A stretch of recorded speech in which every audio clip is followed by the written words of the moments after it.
బాగా కలుపుకున్న తర్వాత ఇంకా చూడండి కౌజు పెట్టలు ఫుల్గా కలిపేయాలి చక్కగా. మొత్తం 6 అండి. ఓకే, అన్నీ మగయ్య అంటండి, ఆడ ఇవ్వలేదు, బరువు ఎక్కువ ఉన్నాయంట ఇవి. ఆమె చెప్పింది మగ ఇచ్చానమ్మా నీకు, అన్నీ బరువు ఎక్కువ ఉంటాయి, మరి ఆడే గుడ్లు పెడతాయి కదా అందుకే ఇవ్వలేదు అమ్మ అంది. మాకు ఏదైతే ఉంది కౌజు పెట్టలు అంటారు కానీ ఇది కౌజు పుంజులు అండి, పెట్టలు కాదు.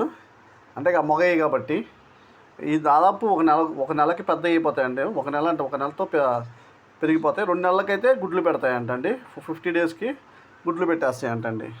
చూడండి ఇక కౌజు పెట్టలో ఎలా చేయాలో ముందు చెప్తున్నాం. మళ్ళీ కార్న్ఫ్లవర్, అల్లం వెల్లుల్లి పేస్ట్, ఉప్పు, కారం, ఇది చాలు. ఈ 4 ఐటమ్స్ కార్న్ఫ్లవర్, అల్లం వెల్లుల్లి పేస్ట్, ఉప్పు, కారం వేసేసి బాగా కలుపుకొని 1 అవర్ 2 అవర్స్ ఫ్రిడ్జ్లో పెట్టండి. ఫ్రిడ్జ్లో పెట్టిన తర్వాత చూడండి చక్కగా కౌజు పెట్టలు చికెన్ జాయింట్లా ఉన్నాయి, చిన్న చిన్న జాయింట్లాగా. కానీ ఈ కౌజు పెట్టలండి, నాట్ చికెన్ జాయింట్లు కాదండి.